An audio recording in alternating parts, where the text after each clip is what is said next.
is an allegation, which I can call a baseless allegation. We actually demanded for automation of our system, because that is the only way we can have respite in our system. But the problem we're having is that you can, when the child is not yet crawling, and that child wants to walk, is going to have difficulty. We started asking that let us have uniform value on VIN. And if you want to do it, let's do it in such a way that the moment you input a VIN number in the system, it gives you the duty you have to pay. We requested for it from the CGC, and it directed that a committee be set up that will now look at it, fine-tune it before it comes to the public. But what we noticed is that some people, some hawks, fifth columnists, Nigerian Customs Service personnel, hijack it, did not follow the CGC directive, and believe that they can do whatever they like by inputting internet value on the system. And you should know there will be a reaction. The vehicle that was bought for $5,000, and in the system we are not seeing $15,000. Where's the correlation? How will that person, how will he fare? How will he clear such vehicle? Who will buy it? So that's the problem. What custom ought to do, they did not do it. And that is why we have crisis. And we have also told them that even this period of 30 days, invite stakeholders, subject your values. Let the public see it, let the stakeholders see it. Subject it to criticism, let us see it. Before you impose a system or a policy on people, you must subject it. As you are in Yinka, I cannot be shaving your head when you are not seated. And there must be an agreement between you and I that come and scrape my hair.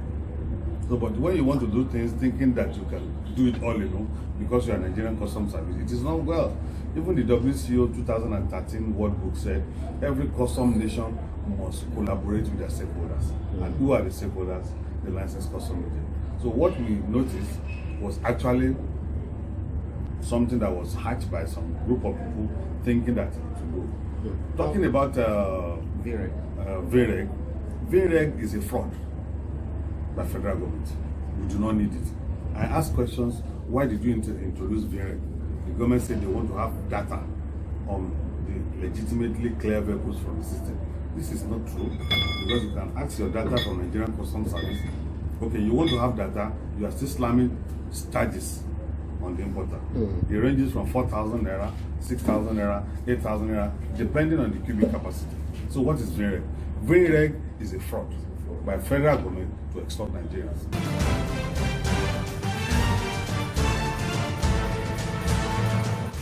The importer pays and the final consumer suffers it. Yeah, the importer pays.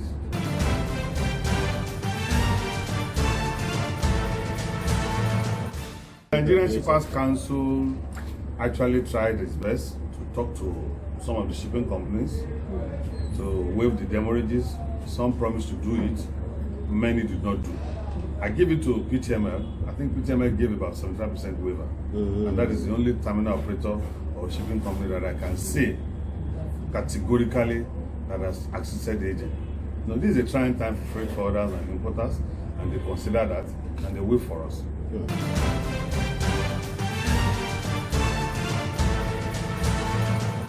The reaction is that the election has come and gone. There were always stories on the issue of election. Even the last American government election, there were stories here and there. You cannot have perfection because human being is not perfect. Even when you make the system to be perfect, there are some people who still want to do one or things and the other, and it will not make it perfect. So because we are human beings, the election has come and gone. Whoever is elected, congratulations.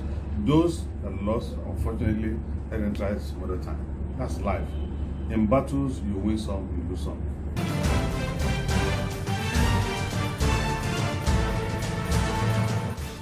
I do not make anything because when we started this time around to do the election, some people wrote a petition to the Minister of Transportation saying that they should not consider it on the level of association, and some powerful members of ANACA.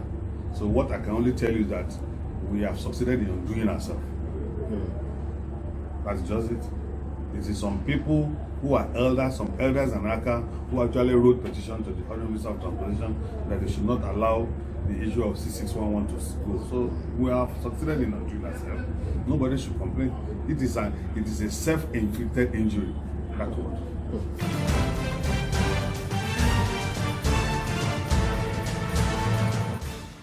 Well, you can't separate that from it, because if we have our house intact, there will actually be a better outing. Let me use that word.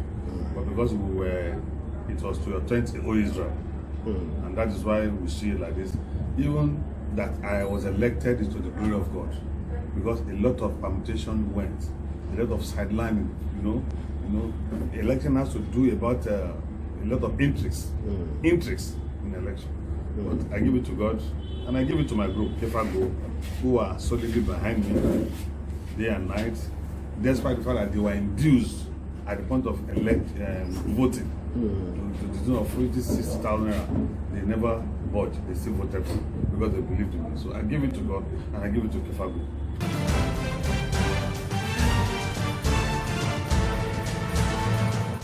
Yeah, for now there's no updates. It's still very young. It's in embryonic stage. So when it materializes, we'll call the president. The president will know about it. But for now, we're still discussing. There's no doubt about that.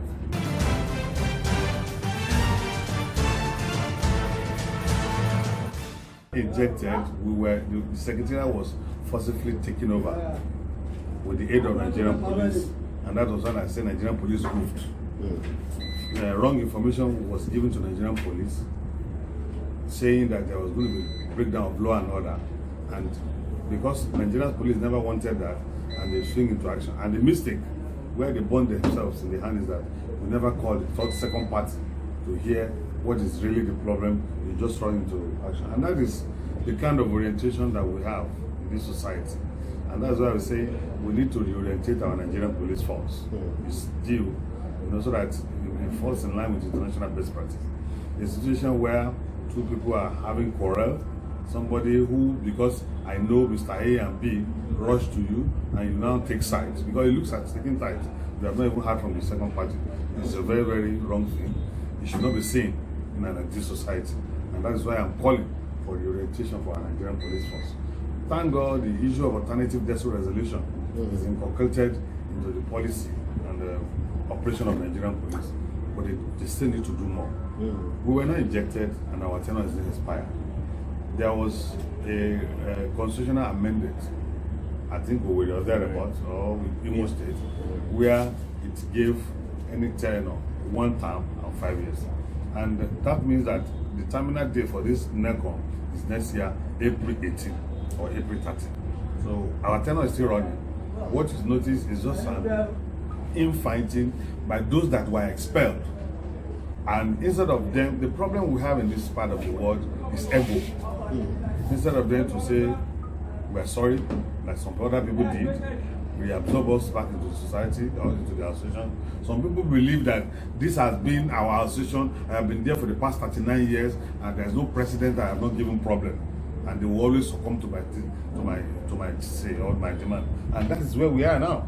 And that is the problem that is manifesting. But whether anybody likes it or not, we have established a fact that the constitution of Anaka is very, very sacrosanct. It is above everybody. Nobody is above the constitution. Once you have subscribed to be a member of Anaka, then you must live by the constitution or by the regulation of Anaka. So what you notice is just a mini issue. Whether they like it or not, the secretariat will be open.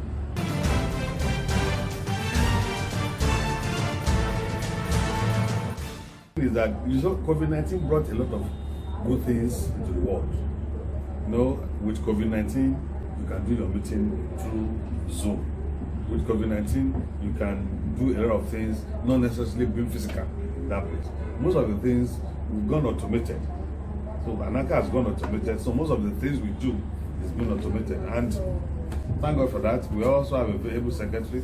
As I talk to you now, we receive letters, we send out letters, we have our meetings, and many other things. So Anaka is still functioning.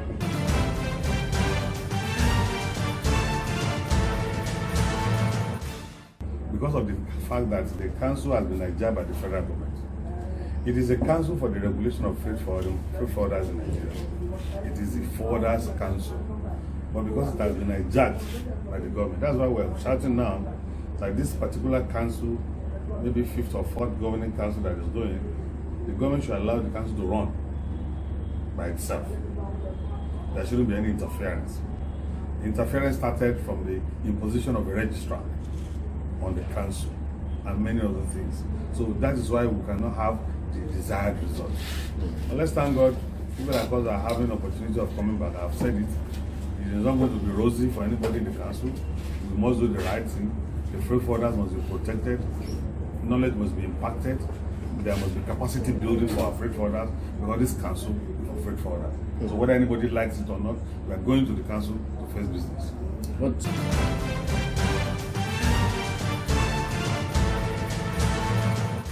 I say that hijacked. That's why I said the word hijack came in. Because if you want to do anything, any policy issue now, and you subject it to voting, they already have advantage over us. But whether we like it or not, you cannot, when the system is running, you not say you grudgingly say you are walking away. Whether if you do not like it, just be in that house and complain. Majority may have their say, but my minority will have their say.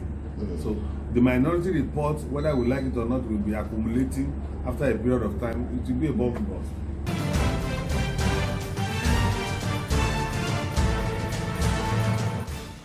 We must ensure that there's capacity building. I have mentioned it severally, that our freight forwarders are only facing dry cargo. There are other cargoes that can be faced. We have wet cargoes, we have dangerous goods, which we have not veered into, which is more lucrative. So, and we're going to train agents on handling of dangerous cargo, clearance of dangerous cargo. How do they handle wet cargoes? It's not necessarily vehicle or containers. There are other cargoes that agent can go into. We will also impart knowledge. When you have a consignment and you make your declaration, you already know if you are at fault or not. Not that the custom officer will hold you to ransom. It is because there is no knowledge. That is why we have most of this. Although we have, I give it to some of them who are continually training themselves. Rome was not built in the day. I started on 0 level. It is a matter of determination. So I want to implore the agent that they should make sure that they have the zeal to learn.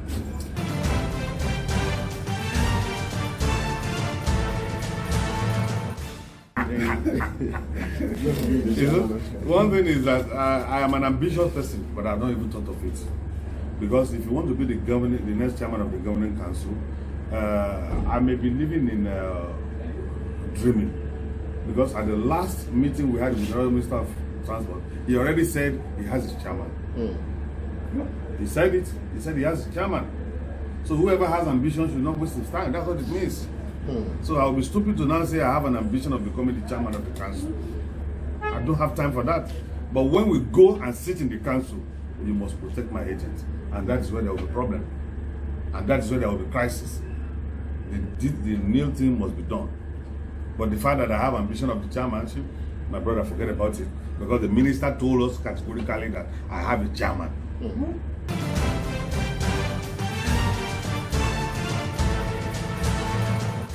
They can't take it up because Section 6 of the Council's Act said the minister shall have the power to direct.